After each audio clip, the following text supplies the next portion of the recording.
Hey, what's going on, everybody? Welcome back to Knuckles Media Fiends. Nani episode we discuss anime that you're currently watching.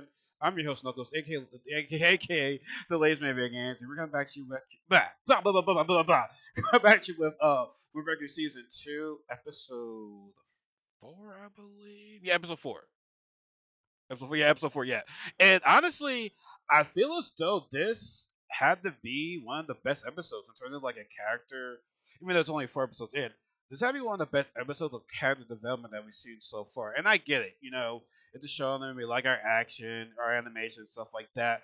But in terms of a character growth, I feel this is an important episode because at the start of this episode, we see that Sakura has still not been there ever since the fight happened with Kyo, and they think he was still down, but it turns out our guy was sick.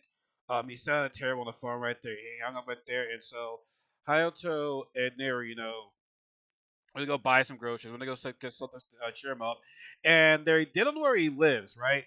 So they actually go to Sakura's place, and it looks pretty haunted right there. It looks abandoned, looks destroyed right there. It doesn't look like anyone's there to clean it right there. So I mean, I guess maybe a guy like Sakura's personality wouldn't be the type of guy to live in a clean place right there. But to go to this place, I'm thinking to myself, yo, like this is horror movie shit right there. Like, first of all, that's I'd be like, hey, man, I care for the guy, but I go inside the house. I ain't going inside the house. So they go to his place, and we see that Sakura is just, like not feeling like he is really like not up to it right there. Like I said, he felt down from the fight, but like his body is just not doing so well right now with him being sick right there. So, Hayato and Nair, we're talking to him and whatnot. He's like, God, it's not a big deal, man. I'll take care of my own right there. You ain't gotta do something for me right there. And, like you still here and then, so he's like, yo, I can do things on my own, right? So just keep remembering that, right? So, it's like, hey man, like sure, we're here to help you out. Just reach out to us right there. You know what I'm saying? Like we're your friends right there. So you're like also too is that he didn't even know how to use the phone either. He did not really know how to use a phone, so I thought it was very interesting, right? So they do end up leaving high Sarka, and we have what's the name again? I forgot her name. Let me see.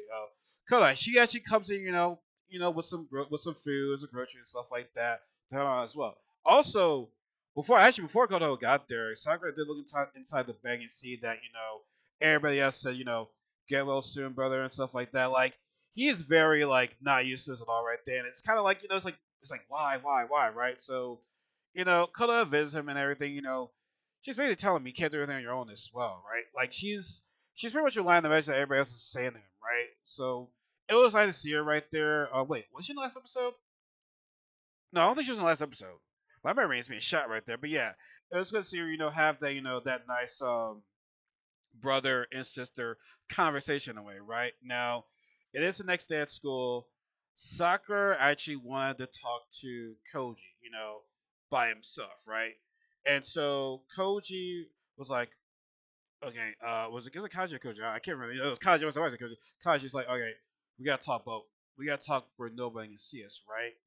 And so the best part of the episode, clear, was Sakura asked Kaji, right, how do you rely on people? Because we had to rely on you guys in that fight right there. Like what makes you so reliable? Because that makes you kind of weak. That makes you weak, right? It's like why are you asking to help people? And, why no? Why you why do you need help from people, right? And I feel so we all have egos and pride. It's like nah, we can do this on our own and stuff like that, right? Now Kaji was saying names. I'm just like, okay, I see where you're going right there, but he basically said like, um, the best thing was, oh wait, wait. Okay, yeah. Basically, okay, I'm reading some of my notes right there, but he basically said to Sakura, right, you're scared of being rejected, and we go back to like a little bit of like Sakura's life because remember, I said this maybe like in no, I don't think I ever said this before, but like no, I said this before. No, I said this before, but I know I said it to somebody. I'm not quite sure, but like I said to them that Sakura's life, he had every right to become a villain because society rejected him how he looked. Different hair color, eyes, hair color eyes. Like he had different eyes. And people were like, "Oh wait, I'm gonna step away from right there." But yeah, like I said, Sakura looked different from a lot of people. Like I said, anytime we see somebody that has two different color eyes, you're like, oh, let me back away from that, right? But people did not like it. People did not want to be around right there. So it's like him being rejected by society makes him have every right to become a villain. So like he's afraid that me having to rely on these guys, I'm gonna be rejected by these guys. I'm gonna feel alone again right there. It's like no, like we care about you deeply, bro. Like what else? What else did Kaji said? Um, like no one will reject you. Like they're looking at you who you are, not what you went through right there. Like they knew you're a good person right there. And I feel as though Kaji and Sakura's conversation was really great. Having Sakura, have that development right there. Because I feel as though said this a thousand times. Like this scene is really gonna be focusing on Sakura's character development right there. Because like I said, he's learned how to be a leader, but he's also learned how to rely on people. Something he's never done before. And it's like I said, he's been rejected throughout his whole entire life right there. He just feels as though like if he be rejected again, bad memories are just gonna pop up to him again. So it's like it's it's different for him, but it's also nice for him to to be around people that he actually feels that actually people actually care about him actually. So you know what I'm saying? Like it was great. Like I said, like Kaji is not a person to talk about this stuff. Talk about this stuff. That's why you have to be like, yo, wait, are we alone right now? Okay. Then as soon as he tells her that, Hageru's like, I heard everything right there. You're a big brother right there. You've grown so strong, and like Kaji just punches the shit out of him right there, and it's like, bro, that shit was funny. Like that was really really funny right there. I really like that. But yeah, man. 'Cause I feel so Sakura is growing as a person, and he needed to hear that talk from Kaji. Like I said, I think we're all afraid of being rejected.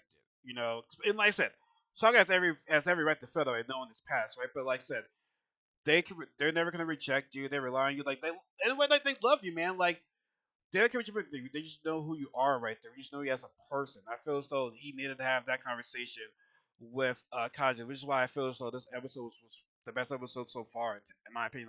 Like, don't get me wrong, the fight was great in the first two episodes right there, right? But like to have that kind of development for Sakura was very important, and I'm excited to see like how this develops as the sequence progresses right there. So, like I said, Grims, honestly, that was the biggest thing of the whole episode was pretty much Akachi and Sakura having a conversation. Like I kind of want to make this video a little bit longer because it's like okay, I'll add in the early parts were there, but I feel as though the most important parts were Kaji and Sakura throughout the conversation right there.